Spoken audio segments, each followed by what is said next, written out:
नमस्कार व्यूअर्स, मैं हूं अमीश देवगन और आप देख रहे हैं देश का सबसे प्रतिष्ठित कार्यक्रम आर पार, न्यू इंडिया का न्यू नॉर्मल। ऑपरेशन सिंदूर के बाद आपने लगातार यह शब्द सुना होगा, लेकिन न्यू नॉर्मल वाला यह कॉन्सेप्ट आखिरकार है क्या? आज आपको यह बताना और समझाना दोनों आवश्यक है, क्योंकि यह सिर्फ एक शब्द नहीं है बल्कि नए भारत की नई पहचान और नई सोच है। ऐसा पहली बार हुआ है कि हमने आतंकिस्तान को घर में घुस के मारा भी है और फिर पूरी दुनिया में बताया भी है। और इतना ही नहीं, जब पाकिस्तान को दुनिया भर में बेनकाब करने का प्लान बना तो पहली बार सत्ता पक्ष और विपक्ष एक मंच पर आए और उनको लाया गया और टीम इंडिया बनाई गई, जिसने अपना मिशन बखूबी अदा किया। न्यू इंडिया का न्यू नॉर्मल यह भी है कि पहले किसी जंग में हम विदेशी हथियारों के भरोसे रहते थे, यानी उन पर डिपेंडेंट रहते थे, लेकिन अब विदेशी के साथ साथ भारत की स्वदेशी हथियारों का भी डंका बज रहा है। और हम हथियारों में इंपोर्टर हुआ करते थे, लेकिन अब दुनिया मेड इन इंडिया हथियार खरीद रही है। लेकिन सवाल है कि क्या भारत के ही कुछ बड़े विपक्षी नेता न्यू इंडिया वाले इस कॉन्सेप्ट को पचा नहीं पा रहे हैं और इसलिए नेगेटिव पॉलिटिक्स हो रही है। तो आज इन तमाम मुद्दों पर जनता जनार्दन के बीच देश की सबसे बड़ी बहस, न्यू इंडिया का न्यू नॉर्मल। स्वागत है आपका।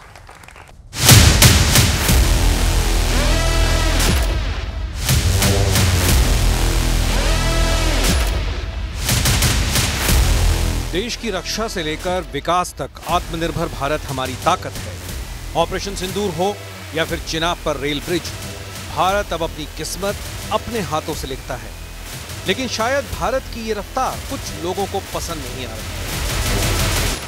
पहली पाकिस्तान को बताया गया कि हम कौन से जगह में टारगेट कर रहे हैं, वहां से आपके लोगों को हटा दो। तो इसका मतलब है कि कंप्यूटर में जो छोटे बच्चे गेम खेलते हैं वो गेम खेला गया। मैं बता दूं, वो बच्चा राहुल गांधी था जो वीडियो गेम दिन रात खेलता है। इसलिए ऑपरेशन सिंदूर जैसा एक महत्वपूर्ण विषय उनके पार्टी के बड़े नेताओं को वीडियो गेम जैसा नजर आता है। नाना पटोले जैसे नेताओं को हल्की बयानबाजी से पहले उन्हें सुनना चाहिए था, जो दुनिया में भारत का डंका बजाकर लौटे हैं। लोकतंत्र की शक्ति यही है कि सिर्फ पार्टियों के बीच ही नहीं, बट पार्टियों के भीतर भी अलग अलग राय हो सकती है। जहां तक पाकिस्तान का सवाल आता है, वहां पर हम सब लोग इकट्ठे हैं। ये कुछ भी बोले, सवाल पूछने वाले सवाल पूछ रहे हैं, शक करने वाले शक कर रहे हैं। ट्रंप साहब ने 11 बार बोला है कि मैंने नरेंद्र मोदी को सरेंडर करवा दिया, और आपने प्रेसिडेंट ट्रंप के दबाव में आकर आप झुक गए। उन्होंने रखे होने, उन्होंने जो पता लग गया, उन्होंने कतले होने सारे, फिर अब तो बिल्डिंग ढाई गलियां। तो पब्लिसिटी तो हुआ है, छोटा सा एक बात, कोई युद्ध तो नहीं हुआ। सियासत तो चलती रहेगी, लेकिन सत्य यह है कि मेड इन इंडिया हथियारों से लेकर तेजी से बढ़ती अर्थव्यवस्था तक देश हर दिन नए कीर्तिमान बना रहा है। नया भारत विकास भी करता है और दुश्मन को घुसकर मारता भी है।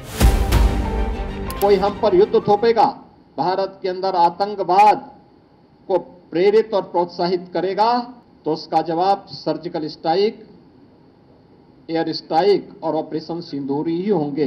गेम चेंजर क्या लगता है नरेंद्र मोदी के 11 साल के शासन के अंदर?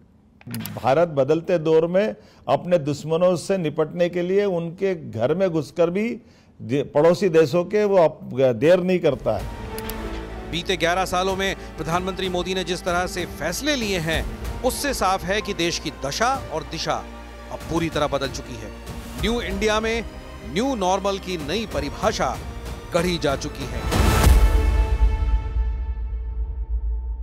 आइए आपको बता देते हैं आज की बहस का एजेंडा क्या है। क्या मोदी राज में रक्षा तंत्र से अर्थतंत्र तक भारत लगातार मजबूत हुआ है?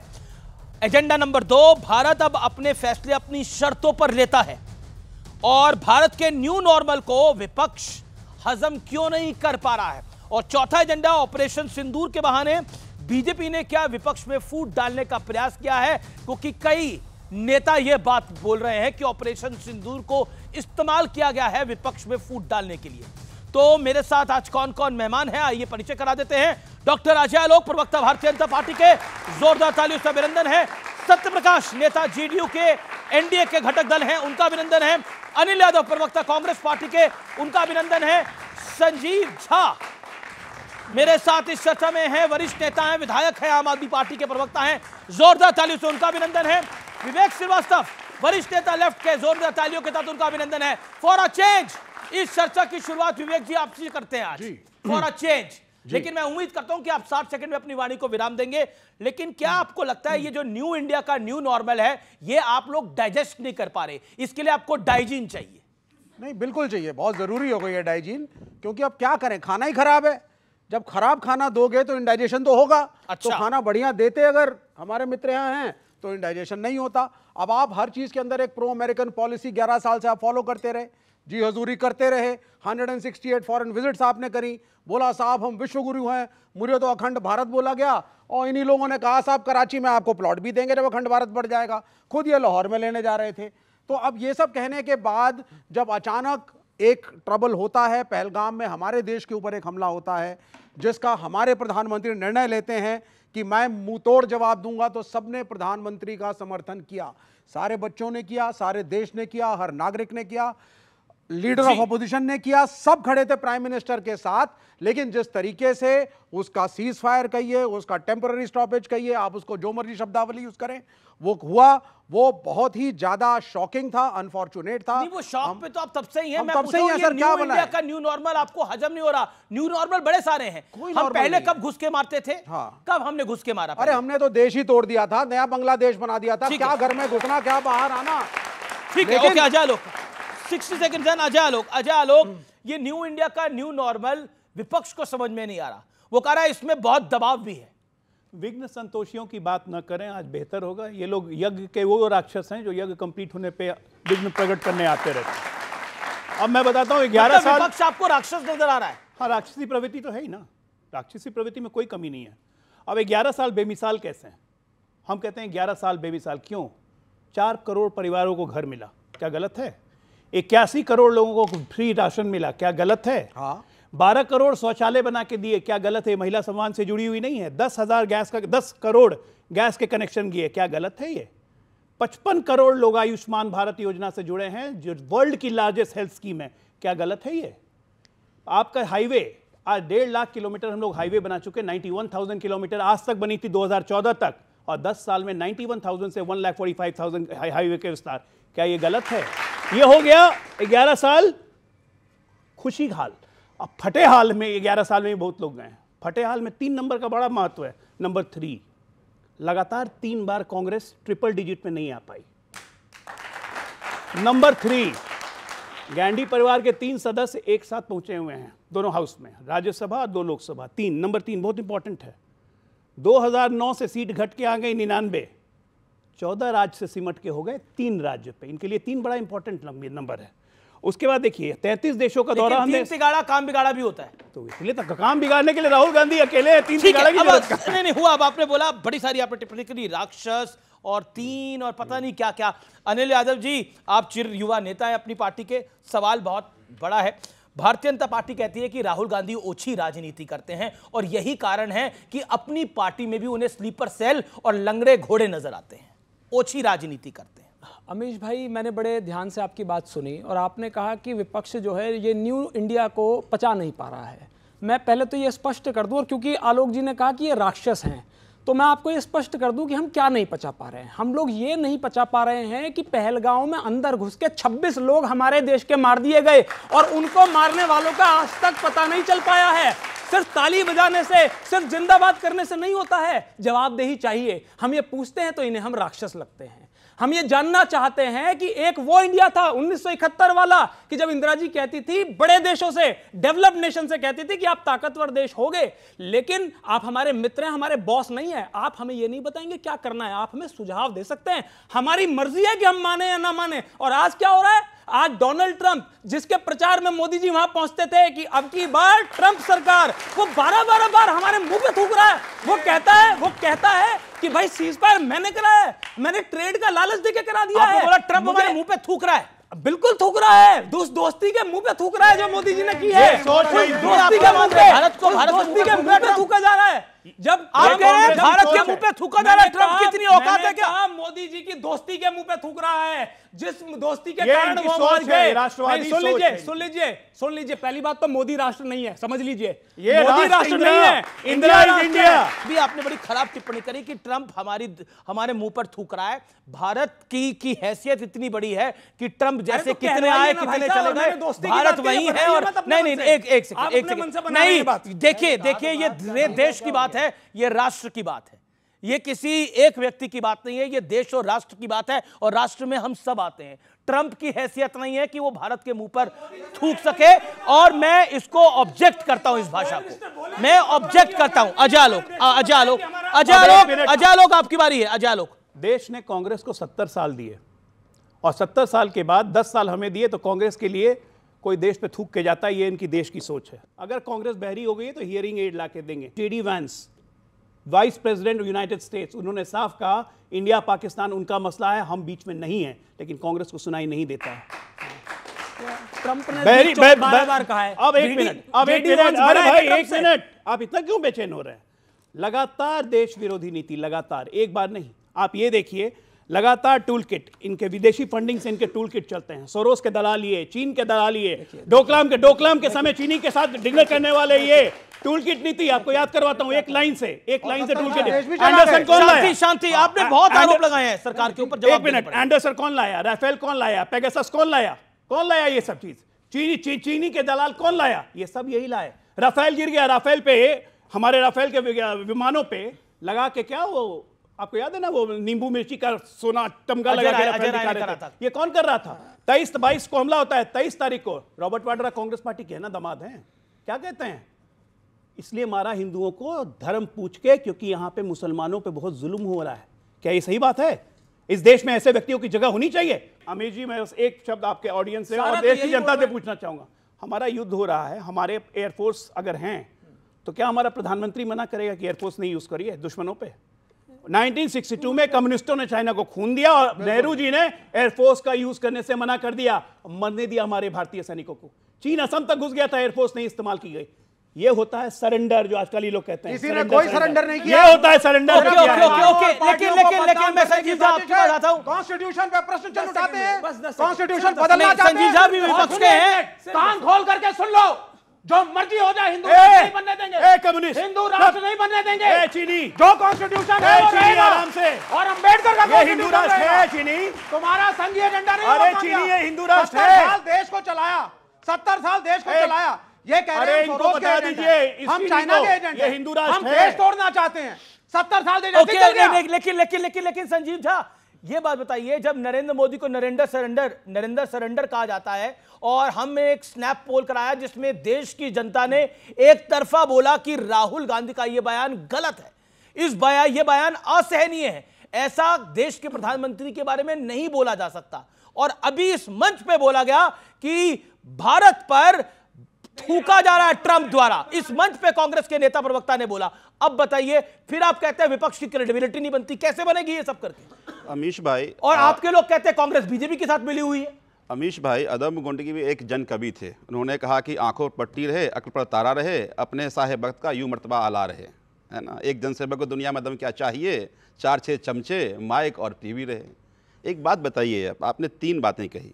पहली बात आपने कहा कि नया नॉर्म है, नए तरीके हैं। मैं बिल्कुल मानता हूं कि नए तरीके हैं, और तरीके 11 साल में कैसा रहा। याद कीजिए 2014 प्रधानमंत्री जी ने क्या कहा था, सबका साथ सबका विकास। साथ तो सबका ले लिया, विकास एक आदमी का हुआ, देश का विकास नहीं हुआ। फिर कहा उन्होंने टीम इंडिया का मतलब क्या था कि अलग अलग राज्यों से अगर सरकार जीती, उसके साथ मिलकर देश को आगे बढ़ाएं। अलग अलग विपक्षों की सरकार को उन्हें कमजोर करने की, जेल भेजने की तमाम वो साजिशें करी जो नहीं होना चाहिए था, तो फिर देश को कमजोर करने की साजिश की। अब मैं आता हूं, आप कहते हैं ऑपरेशन सिंदूर के बारे में, बिल्कुल ठीक किसी प्रवक्ता ने कहा कि एक बात बताइए, ऑपरेशन सिंदूर से पूरे देश सदमे में था और पूरे देश एकजुट था, विपक्ष एकजुट था कि कार्रवाई होना चाहिए। विपक्ष की सर्वदलीय बैठक, प्रधानमंत्री गायब, तो फिर वो नॉन सीरियस है ना। या चुनाव प्रचार के लिए बिहार चले गए। इससे बड़ा शर्मनाक क्या हो सकता है? या तो विपक्ष का अपमान कर रहे थे या वो नॉन सीरियस थे। अब ट्रंप साहब कहते हैं कि मैं 14 बार कह चुके हैं वो कि मैंने समझौता कराया। यूएस कोर्ट 11 बार बोल रहे हैं, 14 बार बोल रहे हैं। यूएस कोर्ट में आप काउंट कर लीजिए, आपस में कभी नहीं मिलेंगे। यूएस कोर्ट में जाकर कहा कि हमने समझौता कराया। जवाब कौन देगा? कह रहे हैं कि देश का प्रधानमंत्री जवाब देगा ना। क्यों चुप है वो? उनकी चुप्पी तो समझ में नहीं आ रहा। सरेंडर वाले बयान पर साथ मैंने आपको 1 मिनट दिया। नरेंद्र सरेंडर वाले बयान पर आप मैं उस पे भी आ रहा हूं, मैं उस पे भी आ रहा हूं। अब एक बात बताइए कि प्रधानमंत्री को जवाब देना, जवाब उन्होंने नहीं दिया।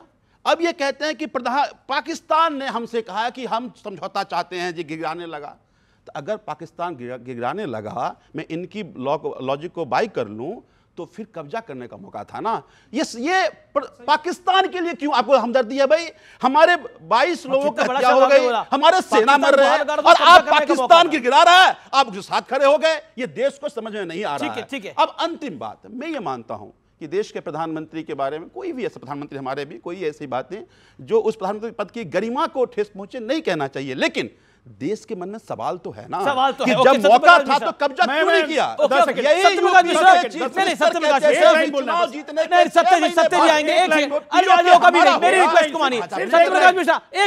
सत्यप्रकाश जी के परमिशन से एक लाइन, बस एक लाइन। आप लोगों ने पन्नू का नाम सुना होगा, खालिस्तानी आतंकवादी सुना है ना? ऑफिशियल 2013-14 में पन्नू ने आम आदमी पार्टी के खाते में पैसे भेजे थे। और ये बकवास कर रहे पाकिस्तान के नालायक लोग हैं। ये नालायक लोग हैं। अगर हमें क्या चरित्र है, अरेस्ट करो ना। खालिस्तानी आतंकवादियों अरेस्ट करेंगे, आप बोलेंगे हमें पकड़ लिया। अगर आप बोलते थे केजरीवाल जी को गिरफ्तार करके दिखाओ तो 14 साल हो गए। मत बोला करो, करके दिखाओ। ये सबको पिटवाने में लगे रहते हैं। एक ऑपोजिशन को मेरी अनसॉलिसिटेड एडवाइस है, बिन मांगी सलाह है, बीजेपी को मत बोला करे, ये करके दिखाओ। इन्होंने बोला राम मंदिर करके दिखाओ तो मानेंगे, राम मंदिर बना दिया। 370 हटा के बताओ तो मानेंगे, ट्रिपल तलाक हटा के बताओ तब मानेंगे। ये तीनों हो गए। फिर केजरीवाल जी ने बोला मुझे गिरफ्तार करके बताओ अगर आपने मां का दूध पिया। ये एग्जैक्टली केजरीवाल के वर्ड थे। गिरफ्तार हो गए, फिर दूसरा होना शुरू हो गया। तो मेरा ये एक बिन मांगी सलाह मैं दे रहा हूं, नहीं देनी चाहिए कि ये चैलेंज बीजेपी को ना करें, क्योंकि बीजेपी फिर कुछ भी कर सकती है। ओके, मैं सत्यप्रकाश मिश्रा पे आता हूं। सत्यप्रकाश मिश्रा, न्यू इंडिया का न्यू नॉर्मल, लेकिन विवेक जी कह रहे हैं कि डाइजिन की जरूरत होती है क्योंकि खाना अच्छा नहीं है। देखिए, उनको खाना कभी अच्छा भी दिया था और डाइजिन भी दिया था तो पचा नहीं पाए। क्योंकि देखिए अभी क्या है माहौल, अभी चमकते रहेंगे गालिब के जूते, अभी नक्काद और पॉलिश कर रहे हैं। ये भारत अभी और चमकेगा। ये जो तमाम लोग सुन रहे होंगे, जो युवा बैठे हैं, मुझे बहुत उम्मीद थी कि राहुल गांधी जी थोड़ा परिपक्व होकर ऑपरेशन सिंदूर के समय शायद आएंगे, क्योंकि उन्होंने अमेरिका से फोन करके गृह मंत्री साहब को कहा कि हम आपके साथ खड़े रहेंगे, आपके हर निर्णय के साथ, हर निर्णय। अब सरकार जो निर्णय करेगी तो खड़े रहेंगे। ये लोग खड़े रहे क्यों नहीं? क्योंकि नरेंद्र मोदी साहब, जिनको ये सरेंडर बता रहे हैं, उनके नाम से आतंकवादियों के मन में बड़ा ववंडर है।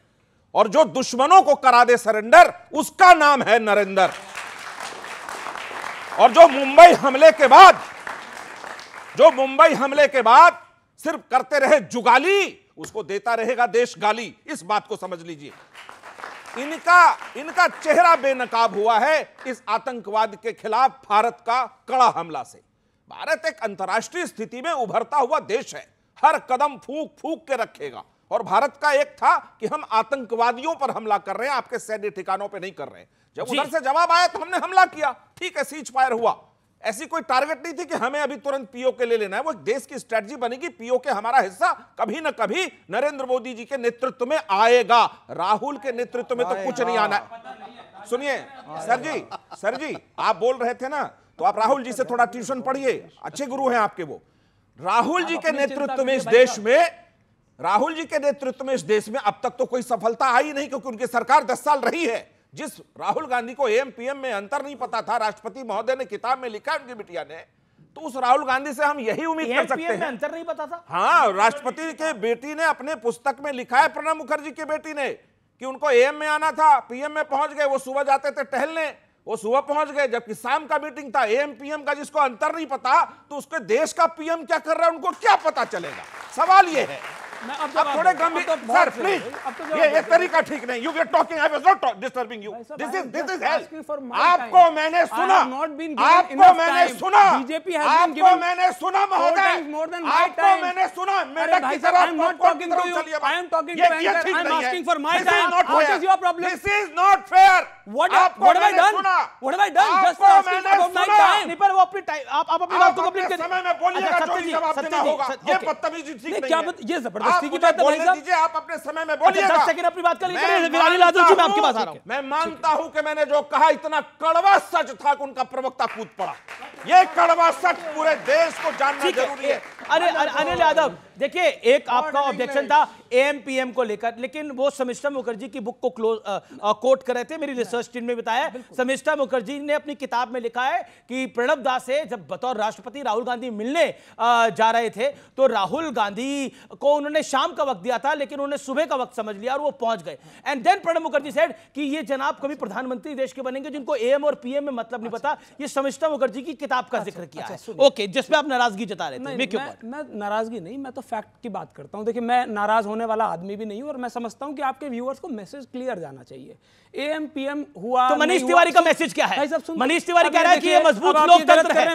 मनीष तिवारी का मैसेज क्या है? एएम पीएम कर रहा है, मनीष तिवारी कर रहे हैं। बोलिए, अब आप सुन लीजिए। मनीष तिवारी कांग्रेस के नहीं है क्या? सुन तो सारी मनीष तिवारी शशि थरूर पर आजकल नाराज रहते हैं आप लोग। अरे भाई साहब, अरे आप ही की पार्टी के नेता भाई, आप जवाब लेंगे पहले तो या तो थरूर का सरूर नहीं उतर रहा आप लोगों से। नहीं, ऐसा मत करिए ना। ये कह रहे हैं इन्होंने एएम पीएम राहुल गांधी ने किया है। मैं सहारनपुर में मोदी जी ने एक भाषण दिया और उसमें कहा सहारनपुर की लड़की, ठीक है, उस पर कटाक्ष किया। अब मैं ये कह दूं कि प्रधानमंत्री को लकड़ी और लड़की में अंतर नहीं पता, तो ये कहे कि प्रधानमंत्री, अरे स्लिप ऑफ टंग है। और ये ह्यूमन एरर्स है भाई, इसमें कोई इतनी बड़ी बात नहीं है। बड़ी बात ये है, बड़ी बात ये है, देखिए आप पीछे बोल रहे हैं, बड़ी बात ये है कि जब हमारी सेना ने पाकिस्तान का गला दबा दिया था, जब हम पूरा अंदर घुसने वाले थे, तब मोदी जी ने सीज फायर क्यों किया? वो सरेंडर क्यों किया? बड़ा सवाल ये है। और वो ट्रंप ने क्यों किया? और वो ट्रंप ने क्यों कहा? ये बड़ा सवाल है। अब मैं एक छोटी सी बात और कहूंगा। ये कह रहे थे कि भाई साहब आपका मुंबई हमला हुआ। हाँ, सुन लीजिए, आपने कहा हमला हुआ मुंबई में।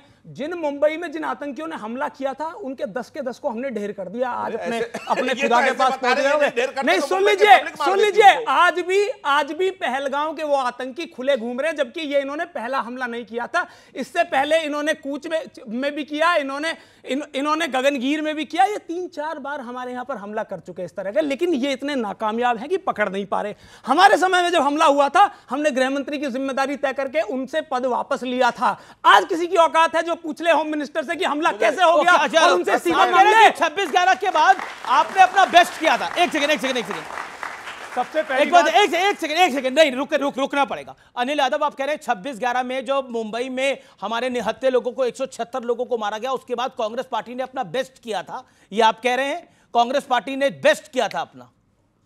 देखिए, मैंने जो कहा नहीं, मैंने वो तो सबने सुना। कांग्रेस पार्टी ने अपना बेस्ट किया था। आपके शब्द मेरे मुंह में मत डालिए। जो मैंने कहा पूछ रहा हूं आपसे। नहीं, मैं बताता हूं ना। मैं अपने शब्द कैसे आपके मुंह में डाल सकता हूं? आप जस्टिफाई कर रहे हैं ना, नहीं जस्टिफाई कर रहे हैं ना, तो कार्रवाई बता रहा हूं। 176 लोग मरे, मैं तो कार्रवाई बता रहा हूं। उसके बाद जितना बेहतरीन आप कर सकते आपने किया। ये थोड़ी बताता कि हम होम मिनिस्टर से इस्तीफा ले रहे हैं। जस्टिफाई नहीं कर रहा, हमारी कहीं ना कहीं चूक रही, हमने माना, हमने अपने गृह मंत्री को सस्पेंड किया।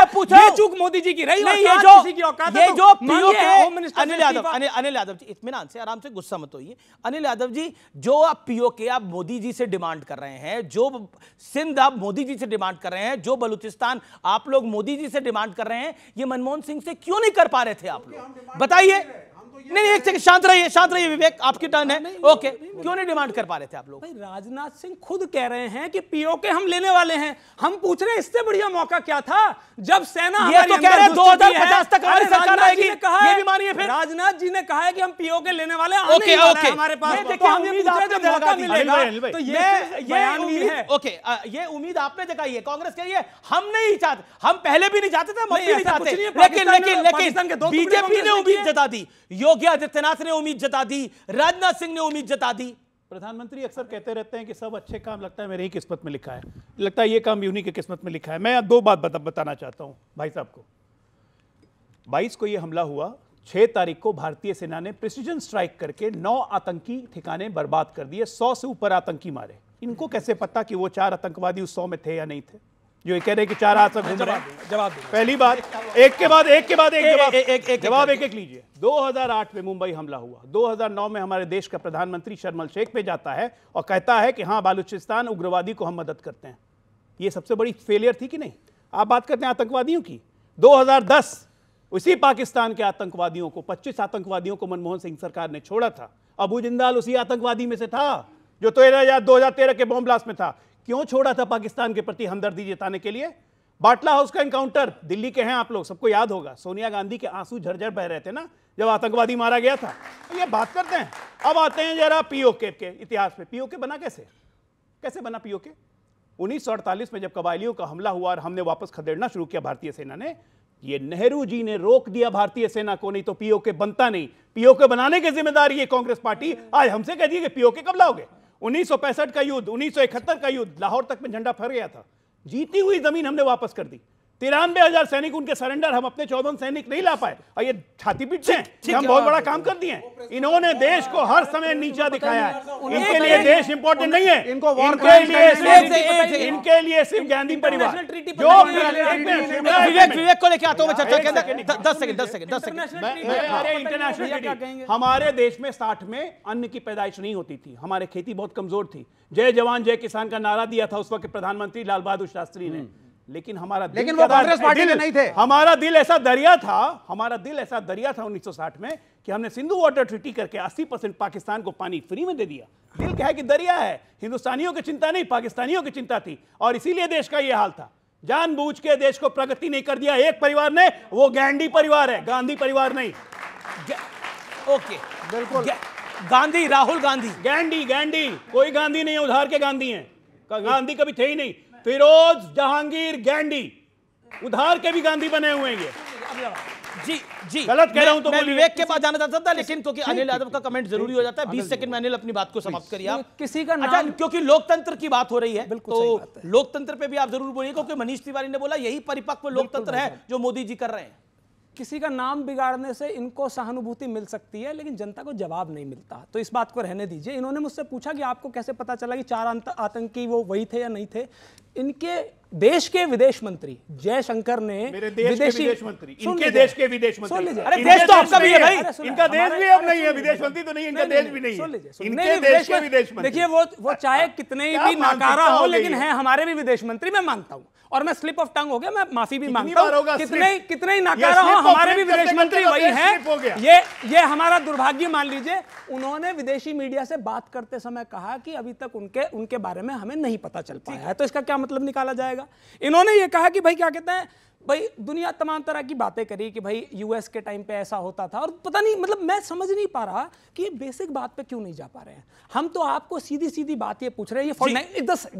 आपने 1948 का जिक्र किया कि पंडित नेहरू ऐसे वैसे, उस 1948 की सरकार में श्यामा प्रसाद मुखर्जी भी उसी सरकार का हिस्सा थे, सरदार पटेल भी उसी सरकार का हिस्सा थे। सुन लीजिए, आज अगर कोई सरकार फैसला लेती है तो सारे कैबिनेट की मर्जी से लेती है ना। उस समय की सरकार ने कोई फैसला लिया तो श्यामा प्रसाद मुखर्जी भी मुखर्जी ने सरकार को छोड़ दिया था। क्रेडिट दे लीजिए, चाहे उन्हें आप अपमानित कर लीजिए, वो भी उतने ही श्यामा प्रसाद मुखर्जी ने सरकार को वैसे छोड़ दिया था। लेकिन क्या प्रधानमंत्री के निर्णय को कोई कैबिनेट मंत्री बदल सकता है? क्या बात करते हैं? ये कांग्रेस कह रही है। क्या बात करते हैं भाई? प्रधानमंत्री के निर्णय को एक ही व्यक्ति बदल सकता था। कैबिनेट क्यों बैठती है? पीएम कभी भी कोई अकेला डिसीजन नहीं होता है। चेयरमैन और कोई प्रधानमंत्री के निर्णय को नहीं, आप गलत कह रहे हैं। मैं आपको टोकता हूं।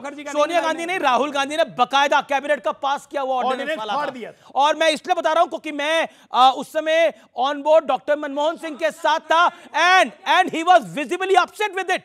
क्योंकि देखे, देश का प्रधानमंत्री का अपना पद होता है, अपना कद होता है, लेकिन जिस तरह से वो ऑर्डिनेंस बीच में से प्रेस क्लब में फाड़ा गया था, उसकी गूंज आज तक सुनाई देती है।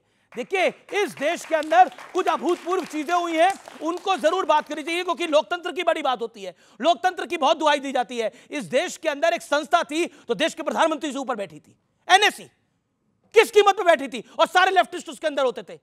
विवेक श्रीवास्तव इसीलिए आज तक इनको गार्ड करते हैं, सारे लेफ्टिस्ट होते थे। क्या देश के प्रधानमंत्री से ऊंचा पद एनएससी का हो सकता है? इसका जवाब देना पड़ेगा देश को। और देश में क्या बदला है?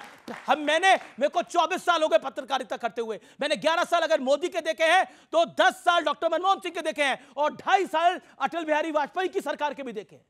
लेकिन एक अमूलचूल परिवर्तन आया है। यूपीए 1 वॉज गुड, लेकिन यूपीए 2 वॉज डिजास्टर, इसमें कोई डाउट नहीं है। लेकिन मैं रुक करता हूं आपका विवेक, आपको मैं कोट करता हूं, आपको कोट करता हूं विवेक श्रीवास्तव। आपने बोला ऑपरेशन सिंदूर के बहाने बीजेपी ने विपक्ष में फूट डालने का प्रयास किया है, मतलब जो ऑल पार्टी डेलीगेशन भेजा। क्यों बोला आपने ये बात? नहीं बिल्कुल, अब आप जो है आप भेजिए ऑल पार्टी डेलीगेशन, आप लोगों को बुलाइए अन्य पार्टियों से, लेकिन पार्टियों से पूछ के उनके प्रतिनिधियों को बुलाइए। आप वहां भी फाउल प्ले कर रहे हैं, आप प्ले कर रहे हैं साहब। थरूर खिलाफ हो गए राहुल के, राहुल खिलाफ हो गए थरूर के, कांग्रेस में फूट पड़ गई। अरे भाई साहब, तिवारी साहब कुछ और बोल रहे हैं, सलमान खुर्शीद का कहीं और एक गाना बज रहा है। ये नैरेटिव नहीं होता। नहीं, मतलब आप मैं एक ही करके बताऊं, शशि थरूर कांग्रेस के नहीं है क्या? एब्सोल्युटली। मनीष तिवारी कांग्रेस के नहीं है? बिल्कुल, बहुत अच्छी बात है, कांग्रेस तो है ही महान पार्टी, हम तो कह ही रहे हैं। नहीं तो फिर लेकिन पर इसमें फूट कैसे पड़ रही है कांग्रेस के अंदर? विपक्ष में फूट कैसे कर पड़ रही है बताइए ना। प्रियंका चतुर्वेदी गई तो संजय राउत नाराज हो गए। अब इसमें मतलब ये देश के लिए डेलीगेशन गया था, ये आपकी पार्टी के लिए डेलीगेशन तो गया नहीं है भाई। बिल्कुल ठीक बात है। कौन सी पार्टी से कौन प्रतिनिधित्व करेगा, रिप्रेजेंटेटिव? सरकार तय करेगी। हाँ, सरकार कैसे तय करेगी? क्यों नहीं करेगी? पार्टी से कुछ तो पूछेगी, देश को रिप्रेजेंट करना है, पार्टी से कुछ तो पूछेगी। आपके अनुसार किसको भेजना चाहिए था कांग्रेस? नहीं, आज जिसको आपके अनुसार किसको भेजना? मैं कह रहा हूं इन्हीं को भेजो, लेकिन उसको इस तरीके से पेश करना, कांग्रेस से बंटवारा हो गया, राहुल गांधी साहब नरेंद्र सरेंडर कर रहे हैं, लेकिन थरूर साहब को देखो, वाह वाह वाह वाह वाह वाह, मंजीरा बजा रहे हैं वो लोग। ये थोड़ी ना कोई बात है। Party first, ideology first, nation first. Party पहले नहीं है, देश पहले। हमारे लिए पहले देश है। ओके, बड़ी बात बोली है, देश पहले। ये कांग्रेस विपक्ष की मदद कर रही है या कांग्रेस विपक्ष को नुकसान पहुंचा रही है? सवाल बड़ा डायरेक्ट है, इसका जवाब। देखिए, मुझे लगता है कि हर पार्टी का अपना स्टैंड है, और मुझे लगता है कई बार कि जो कांग्रेस का जो स्टैंड रहता है बीजेपी को फायदा पहुंचाता है। कैसे? और बीजेपी फिर कांग्रेस के स्टैंड पे ही बैटिंग करना शुरू करती है, छक्का मारना शुरू कर देती है। लेकिन जो सवाल कांग्रेस का कौन सा स्टैंड जिसमें बीजेपी बैटिंग कर रही है? आपने कांग्रेस का कौन सा स्टैंड जिसमें बीजेपी बैटिंग कर रही है? नहीं, कई सारे, जैसे मुझे लगता है कि ये नहीं पूछना चाहिए कि कितने विमान गिरे, क्योंकि मुझे लगता है हमारा इंटरनल मसला है, और हमारी सेना ने वीरता से काम किया और घुसकर मारे हैं। अच्छा, कांग्रेस बीजेपी के लिए बैटिंग की पिच तैयार करती है, आम आदमी पार्टी ये एक बात कह रही है, इस पर आपका जवाब क्या है? इसी पे जवाब 20 सेकंड। जी, हम किसी की बैटिंग नहीं करते, हम इस देश के लिए बैटिंग करते हैं। जब जब नरेंद्र मोदी सरेंडर करेंगे तो हम इस देश के लिए बैटिंग करेंगे, उनको बताएंगे कि आपने सरेंडर कर दिया है। जी, ये मैं आज आप लोगों से पूछता हूं, देखिए हमने स्नैप पोल भी क्या है, क्या आपको लगता है, और यहां पे क्या आपको लगता है मोदी जी ने सरेंडर कर दिया? नहीं आपको लगता? मेरा सवाल बीजेपी और कांग्रेस दोनों को जाता है। ऑपरेशन सिंदूर को हुए अब करीबन 1 महीने हो चुके हैं। मेरा सवाल है, भारत ने क्या पाया? भारत ने क्या पाया? ये एक अच्छा सवाल है, भारत ने क्या पाया? एक अच्छा इसका सवाल है, भारत ने क्या पाया? और दोनों से मैं जानना चाहता हूं 10-10 सेकंड के अंदर, 10 सेकंड की टाइम लिमिट है। पहले अनिल यादव, भारत ने क्या पाया, फिर अजय लोग आपकी बात। तो अनिल यादव 10 सेकंड, भारत ने क्या पाया ऑपरेशन सिंदूर के बाद? देखिए, ऑपरेशन सिंदूर हुआ, और अगर हम दुनिया की बात करें तो जो भारत, जिसके साथ और देश खड़े हो जाते थे और पाकिस्तान को टेरर कंट्री माना जाता था, जब मनमोहन सिंह जी की सरकार होती थी, हमारी सरकार होती थी, तो हमने यूएन में जाके उनके 2-2 संगठनों को बैन करा दिया था। हाफिज सईद को हमने घोषित आतंकी करार करा दिया था जब उन्होंने 26/11 किया। आज क्या हुआ है? आज यूएन जो है उन्हें CEC का उन्हें वाइस चेयरपर्सन बना रहा है। काउंटर टेररिस्ट कमेटी जो होती है, पाकिस्तान को उसको वाइस चेयरपर्सन बना दिया। IDB लोन दे रहा है, ADB लोन दे रहा है, IMF लोन दे रहा है, वर्ल्ड बैंक लोन दे रहा है। तो ये तो पाकिस्तान को फायदा क्या पाया? और ट्रंप ने भारत को और पाकिस्तान को एक बराबर खड़ा कर दिया। हमारा जो सदाबहार ऑपरेशन सिंदूर के बाद भारत और पाकिस्तान बराबर आके खड़ा हो गया, कांग्रेस कह रही है। 15 सेकंड। ऑपरेशन सिंदूर करके भारत ने दिखा दिया कि अगर हम पे कोई हमला होता है तो हम में कैपेसिटी है अमेरिका और इजराइल जैसे कि आपके घर में घुस के मारेंगे। ठीक है। एक दूसरा, ऑपरेशन सिंदूर ने दिखा दिया कि हमारी सेना कितनी आत्मनिर्भर है, कि आज हमारे ब्रह्मोस मिसाइल की हर जगह मांग हो रही है। तीसरी और सबसे इंपॉर्टेंट, विश्व के सारे देशों ने, चाहे European union, America, Canada, Japan, France, Australia, एक देश ने भारत के स्टैंड का समर्थन किया है और पाकिस्तान को हमने एक्सपोज कर दिया है। ये हेंस प्रूव्ड है, लेकिन कांग्रेसियों को समझ में नहीं आएगा। लेकिन देखिए, समस्या तब हो जाती है जब कांग्रेस के नेता बोलते हैं यहां पर हैं और हेडलाइन पाकिस्तान में बन जाती है। जैसे ही राहुल गांधी ने सरेंडर नरेंद्र बोला, पाकिस्तान की सरकार ने पकड़ लिया और बीजेपी ने कहा कि यह बात तो पाकिस्तान के प्रधानमंत्री ने नहीं बोली, पाकिस्तान के आर्मी चीफ ने नहीं बोली, और तो और उन आतंकियों ने भी नहीं बोली कि नरेंद्र मोदी सरेंडर कर रहा है। वो सब कहते हैं कि नरेंद्र को हटा दो, हम फिर बता देंगे। मेरा बीजेपी प्रवक्ता से सवाल है कि बिहार में विधानसभा चुनाव आ रहा है, तो क्या बीजेपी ऑपरेशन सिंदूर का सहारा लेके चुनाव लड़ सकती है? पहली बात, आज देश का युवा जान गया कि ना बिहार इतना कमजोर है, ना बिहारी इतना कमजोर है। मैं भी बिहार का ही, और यहाँ पे 3 आदमी और बिहार के हैं कि ऑपरेशन सिंदूर का नाम लेके हम बिहार के चुनाव में रहे। पिछले 20 साल से बिहार में हमारी सरकार अपने काम की बदौलत चल रही है, और अगले 5 साल भी हमारी ही सरकार रहेगी अपने काम की बदौलत। ऑपरेशन सिंदूर हमारे स्वाभिमान की बात है। कोई चांस नहीं है वहां पर जी। तेजस्वी और कांग्रेस का कोई चांस नहीं है वहां पर। आप लिख के ले लीजिए, 25 सीट नहीं क्रॉस करेंगे। आज आपके एक कार्यक्रम में बोल रहा हूं, 25 सीट महागठबंधन क्रॉस नहीं करेगा। बीजेपी नहीं, 225 हम रहने जा रहे हैं, ये 25 नहीं क्रॉस करेंगे। अच्छा, मुख्यमंत्री कौन बनेगा? मुख्यमंत्री कौन बनेगा? कितना बार घोषणा कर चुके हैं, नीतीश के नेतृत्व में जा रहे हैं, तब भी वही बात। अरे अगला मुख्यमंत्री नीतीश ही होंगे। बिल्कुल होंगे, बिल्कुल होंगे। रिकॉर्ड कर अब एक मिनट, कांग्रेस प्लेइंग 11 में लालू जी के पैर पे पड़ी। लालू जी क्या क्या कह रहे हैं? कांग्रेस नॉन प्लेइंग 11 में बिहार में भाई। लालू जी कांग्रेस। अरे बिहार में पैर में गिरे हुए लालू जी पुचकार रहे हुर, इससे ज्यादा नहीं देंगे। उससे ज्यादा कांग्रेस। अच्छा, एक बात बताइए, जब मोदी जी को सरकार में बहुमत नहीं मिला था तो नीतीश जी से समर्थन लेना पड़ा। अब मैं बोलूं कि मोदी जी नीतीश जी के पैर में पड़े हुए हैं, आज उनकी कुर्सी जो है उस पे एक टांग नीतीश जी की है, और नीतीश जी हुर कर देते तो ये सरकार गिर जाएगी। ऐसे अच्छा लगेगा क्या? अच्छा लगेगा? इनकी भी बेइज्जती होगी, पीएम की भी बेइज्जती होगी, और सरकार की भी बेइज्जती होगी। नहीं, सुन तो लीजिए ना भाई साहब, आपके सामने भी युवा बैठे हैं, और जो आपका चैनल सबसे ज्यादा युवा ही देखते हैं, और जितना युवा बिहार में पिटा है ना नौकरी मांगने के ऊपर, इतना किसी प्रदेश में नहीं पिटा। और यही जो बिहार का युवा है ना, इसने लाठी ले रखी है। लेकिन ये जो लाठी है कांग्रेस की खासियत है, कांग्रेस ओके, लेकिन कांग्रेस की खासियत बड़ी जबरदस्त है। और आम आदमी पार्टी ने बड़े भले भांति इसको एक्सप्लेन किया था जब हरियाणा का रिजल्ट आया। बोलना हारना सीखना है तो कांग्रेस पार्टी से सीखिए। हरियाणा में सारे opinion poll, exit poll Congress को जिता रहे थे। मीडिया बोल रहा था कि बीजेपी का चांस बहुत कम है, लेकिन कांग्रेस चुनाव हार जाती है। क्यों हार जाती है? कांग्रेस ओवर कॉन्फिडेंस में कुछ ऐसे गलत फैसले कर देती है। महाराष्ट्र के अंदर उद्धव ठाकरे को एडजस्ट करते करते कांग्रेस खुद निपट गई, और कांग्रेस का जो नेता कह रहा था कि उद्धव को अगर एडजस्ट करोगे तो हम निपट जाएंगे, उसको इन्होंने बाहर कर दिया। उसके बाद उत्तर प्रदेश के अंदर कांग्रेस कई नेता कांग्रेस को कह रहे हैं कि आप खुद खड़े होइए, लेकिन कांग्रेस की लीडरशिप क्या निर्णय करेगी हम सबको पता है। प्रॉब्लम यह है कांग्रेस पार्टी के साथ। और दिल्ली के अंदर आम आदमी पार्टी की बनी बनाई सरकार, चली चलाई सरकार, कांग्रेस ने ही बखेड़ा खड़ा करा सबसे पहले और इनको निपटा दिया। मेरा क्वेश्चन विवेक जी से है। आपने बोला कि मोदी जी को पार्टी के जो प्रतिनिधि थे उनसे पूछना चाहिए था कि वहाँ डेलीगेशन में किसको भेजना है। अब पता चले आपकी पार्टी डेलीगेशन कन्हैया कुमार को भेज दे बाहर, और वो जाके बोलेंगे क्या, भारत तेरे टुकड़े होंगे इंशाल्लाह इंशाल्लाह। उससे भारत का क्या होगा फायदा? अरे वो इनकी पार्टी से उनकी पार्टी में आ गए। अनिल यादव भी उनसे प्रताड़ित है। दूसरी चीज, अभी आपने बोला इलेक्शन का कोई फर्क नहीं पड़ता आम आदमी पार्टी में। आप इलेक्शन के चक्कर में तो कर्नाटक एक जो वहां पे जो राहुल गांधी जी सीट में लड़ रहे थे वायनाड में, वहां पे उनके खिलाफ लड़ रहे हो, यहाँ पे उनकी भक्ति के गीत गाए जा रहे हो। ये दोगलापन कहाँ से लाते हो? हम 50 साल से कर रहे हैं। ये हम 50 साल से केरल में इनको निपटा रहे हो, और यहाँ अनिल यादव के साथ गीत गा रहे हो। प्रधानमंत्री इन्हीं का बनवाएंगे समर्थन करके कर रहे हैं। नहीं, प्रधानमंत्री इन्हीं का बनवाएंगे केंद्र में, अंत में देखना। थोड़ा सा समय प्रधानमंत्री कांग्रेस का पिछली 3 बारी से तो आ नहीं रहा है। मुख्यमंत्री केरला में ये नहीं आने दे रहे हैं, और बातें बड़ी बड़ी यहाँ पर हाँक रहे हैं, बातें बड़ी बड़ी हाँक रहे हैं। लेकिन 11 साल में कांग्रेस में तब्दीली जो मैंने देखी है, और इसके ऊपर मैं जरूर आप लोगों की राय चाहूंगा। कांग्रेस में बड़ी अच्छी बात करी कन्हैया कुमार की, कांग्रेस में तब्दीली आई है बीते 11 साल के अंदर।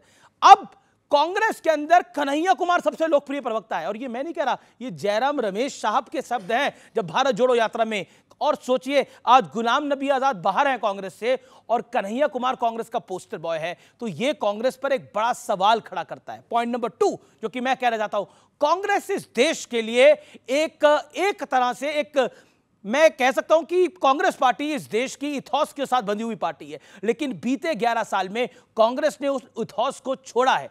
कांग्रेस नहीं, अच्छा, कांग्रेस में पहले कब स्लीपर सेल होता था? कांग्रेस में आज से पहले कब स्लीपर सेल की बात कांग्रेस के किसी अध्यक्ष ने बोली थी? बताइए मुझे, कब बोली थी? अरे तो समय समय पे स्टेटमेंट चेंज होते हैं, तो फिर इथॉस बदल गए ना। अच्छा, मोदी जी से पहले घोड़े होते थे, कब बारात वाले घोड़े होते थे, कब डरबी घोड़े होते थे? कांग्रेस में कार्यकर्ता सुने थे, घोड़े तो नहीं सुने थे। कहां से आगे घोड़े? इस हौस की बताता हूं मैं बात। देखिए मैं इसलिए कह रहा हूं, मैं पढ़ लिख कर आता हूं और सोच समझ के बोलता हूं। कांग्रेस में बदलाव आया है, कांग्रेस में बदलाव आया है और वो कांग्रेस को तय करना है और कांग्रेस के कार्यकर्ताओं को तय करना है कि वो बदलाव किस चीज के लिए है। ओके एंड और ये देश की सरकारों में और इस देश में भी एक बड़ा बदलाव आया है। अब ये देश जो है, और मैं क्योंकि बदलावों की बात कर रहा हूं 11 वर्षों के अंदर, इस देश में बड़ा बदलाव यह है कि अब ये राष्ट्रभक्ति के नाम पर सिर्फ क्रिकेट मैच नहीं देखता, ये देश की सेना को भी देखता है। राष्ट्रभक्ति के नाम पर सिर्फ हॉकी के मैच को नहीं देखा जाता, देश को भी देखा जाता है। यह बदलाव आया है और न्यू इंडिया का यह सबसे बड़ा बदलाव है जो मुझे आज की युवा पीढ़ी में दिखाई देता है। वो रिलेशनशिप से जरूर सिचुएशनशिप की तरफ चले गए हैं, वो बेंचिंग और ब्रेड क्रम्बिंग की तरफ चले गए हैं, लेकिन उनकी रगों में मां भारती का खून है और वो खून धधकता है, और वो खून धधकता है जब पाकिस्तान हम पे अटैक करता है। मुझे वो दौर याद है जब पाकिस्तान ने हमारे घर के अंदर घुस के हमारे निहत्थे लोगों को मुंबई में मारा। मैं रिपोर्टिंग करता था और मैं आपको बता रहा हूं हमारे कलेजे फट गए थे उस घटना को देखकर। और मैंने वो दौर भी देखा है जब यहां की सरकार, भारत की सरकार, कांग्रेस की सरकार हाथ पे हाथ धरे बैठी रही थी। एक एक्शन ले लिया था कांग्रेस की सरकार ने, और बाकायदा, एक सेकेंड सुनना पड़ेगा जी पूरा। मनीष तिवारी ने अपनी किताब में लिखा कि वो हमारी एक गलती थी। बराक ओबामा ने लिखा चंद मुसलमान वोटों के लिए कांग्रेस पार्टी ने ऐसी कार्रवाई नहीं करी। मैं नहीं कह रहा, बराक ओबामा ने लिखा। एक बार फिर स्वागत है आपका न्यूज़ 18 इंडिया के आर पार के स्पेशल ब्रॉडकास्ट में। उदित राज हैं जिन्होंने बोला शशि थरूर बीजेपी के चीफ स्पोक्सपर्सन बन गए हैं, यानी सुपर स्पोक्सपर्सन बन गए हैं, लेकिन उन्होंने एक और बात कही। वो क्या कही है सुनिए उदित राज को। उदित राज कौन सा युग वापस लाना चाहते हैं इस देश के अंदर, जरा सुनिए। नेपाल का भी इज्जत इंडिया के मुकाबले में अमेरिका में कहीं ज्यादा है। क्या कहेंगे अंतर्राष्ट्रीय स्तर पर? नेहरू जी की फॉरेन पॉलिसी और पहले के हमारे फॉरेन पॉलिसी, उस पर लौट के आना चाहिए, वरना दुनिया में हम अलग थलग हो गए। नेहरू जी की पॉलिसी पे वापस आना पड़ेगा। एक सेकंड अजय लोग, नेहरू जी की पॉलिसी में लौट के आना चाहिए। अक्साई चीन की जगह पूरा का पूरा सियाचिन उठा के दे दीजिए चाइना को। भाई आप कहते हैं कि हमारी पार्टी का मामला है, हम डील कर लेंगे। आपसे अपनी पार्टी डील नहीं होती और आप देश डील करने की बात करते हो। दूसरा एक परसेप्शन होता है, एक परसेप्शन होता है। अब बुरा मत मानिएगा, अब इस देश में किसी को बोला जाता मंद बुद्धि पप्पू, तो परसेप्शन है, तो उसमें हम क्या करेंगे? और जुमलेबाज भी बोला जाता किसी को, अपनी हरकतों से हुआ ना भाई, किसी को हम क्या करेंगे?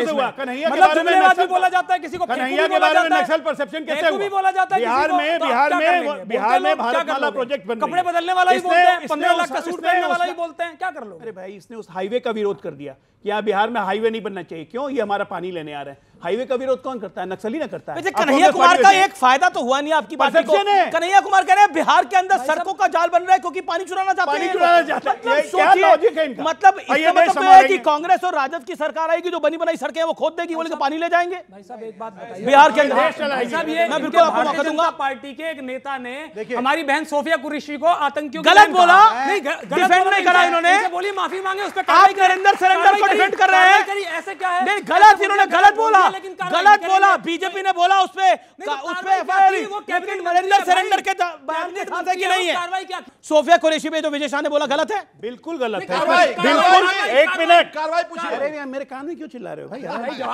सोफिया कुरैशी पे जो कहा गया वो बिल्कुल गलत है। वो माफी मांग चुका, कोर्ट से रिप्रिमांडल मिला, उन पे केस चल रहा है। Okay okay okay. और एक मिनट, लेकिन जरा इनसे ये पूछिए, राम गोपाल यादव ने जो व्योमिका सिंह पे बोला, क्या वो सही था? नहीं, दूसरी बात, अभी जो आप सुनवा रहे हैं इनके उदित राज का बयान, क्या वो सही था? ठीक है।